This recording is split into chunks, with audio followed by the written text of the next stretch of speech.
اللہ الرحمن الرحیم لا حول ولا قوة الا باللہ العلی العظیم اعوذ باللہ من الشیطان الرجیم بسم اللہ الرحمن الرحیم یا ایہا الذین آمنوا کتب علیکم الصیام کما کتب علی الذین من قبلکم لعلکم تتقون۔ پروردگار متعال قرآن مجید کے اندر فرما رہا ہے کہ اے ایمان لانے والوں، آپ کے اوپر روزوں کو واجب قرار دیا گیا ہے جس طرح آپ سے پہلے والی اقوام پہ روزوں کو واجب قرار دیا گیا تھا، تاکہ آپ تقوی اختیار کریں، متقی ہو جائیں۔ ماہ مبارک رمضان، پیغمبر گرامی اسلام نے فرمایا جب ماہ مبارک رمضان کا چاند نظر آئے تو اس وقت یہ دعا پڑھی کرو کہ اس دعا کے ذریعے اللہ آپ پر عافیت کرے گا۔ بہت سے افراد ہیں ماہ مبارک رمضان میں سعادت نہیں ہے ان کو روزہ رکھنے کی، ان کو سعادت نہیں ہے، یا وہ مریض ہو جاتے ہیں یا کسی اور مشکل میں پڑ جاتے ہیں،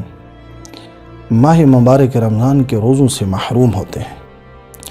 پیغمبر گرامی اسلام فرماتے ہیں اگر کوئی شخص یہ دعا پڑھے تو وہ پورے ماہ رمضان مبارک میں کبھی مریض نہیں ہوگا اور ماہ مبارک رمضان کے روزوں سے محروم نہیں ہوگا۔ اللہ انہیں سعادت بخشے گا کہ وہ پورا ماہ مبارک رمضان کے روزے رکھ لے۔ اور ماہ مبارک کے روزوں کے حوالے سے بہت فراوان روایات موجود ہیں کہ اہل بیت نے ماہ مبارک رمضان کے حوالے میں جو فرمایا، بہت عظیم روایات ہیں۔ انشاءاللہ سلسلہ آخر تک اگر حال حیات رہیں تو انشاءاللہ آخر تک یہ سلسلہ جاری رہے گا۔ ہر ایک دن ایک تشریح ہوتی رہے گی، ایک آیت کی تفسیر بیان کرتے رہیں گے، ساتھ ساتھ ماہ مبارک رمضان کی فضیلت بھی بیان ہوتی رہے گی۔ پاک بھائی میں فرمایا اگر کوئی شخص ماہ مبارک رمضان کی اول تاریخ کو اگر کوئی یہ دعا پڑھے تو اللہ انہیں سلامتی دے گا، اللہ ان کے ایمان کو قوی کرے گا، اللہ ان کو امنیت دے گا، سکون دے گا، کسی قسم کی پریشانی نہیں ملے گی انہیں، تاکہ وہ پورا ماہ مبارک رمضان وہ روزے رکھ سکیں۔ دعا یہ ہے کہ پیغمبر فرماتے ہیں مانگی کرو اس طرح کہ اللہم احلہ علینا بالامن والایمان والسلامت والاسلام والعافیہ المجللہ اللہم ارزقنا صومہ وقیامہ وتلاوت القرآن فیہ۔ کہ اے پروردگار میرے اوپر آپ نے منت لگئی ہے کہ اس ماہ مبارک رمضان میں میرا ایمان قوی ہو، مجھے سلامتی عطا کر، میرا اسلام قوی ہو، اور مجھے عافیت روشن، عافیت واضح تو مجھے عطا کر۔ اے پروردگار مجھے توفیق دے کہ ماہ مبارک کے روزے رکھ سکوں اور ماہ مبارک کی عبادت کر سکوں، اور اس ماہ مبارک رمضان میں قرآن کی تلاوت مجھے نصیب فرما۔ بہت عظیم دعا ہے عزیزان سامعین۔ اس ماہ مبارک کے حوالے میں کہ آخری لفظ استعمال ہوئے تلاوت قرآن کے حوالے سے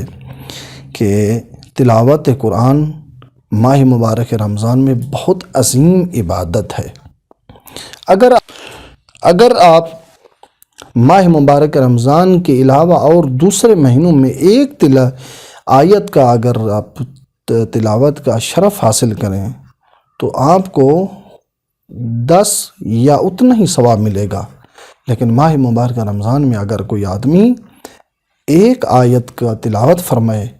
تو اس کی آیت کے تلاوت کا ثواب ایک ختم قرآن کے برابر ہے، کیونکہ ماہ مبارک رمضان کو کہا گیا ہے کہ ماہ مبارک رمضان میں قرآن ماہ رمضان جو ہے قرآن کی بہار ہے، موسم بہار ہے۔ جب موسم بہار آتا ہے ہر چیز درخشاں ہوتی ہے، سرسبز ہو جاتی ہے، خوشحال و خرم مسرور ہوا کرتی ہے، جب ماہ مبارک رمضان کا مہینہ آتا ہے، قرآن کی خوشیوں کا مہینہ ہے، قرآن کے نزول کا مہینہ ہے، قرآن کی برکات کا مہینہ ہے، اور جو شخص اس مہینے میں ایک آیت کی تلاوت کرے تو اس کو ختم قرآن کا ثواب ملتا ہے۔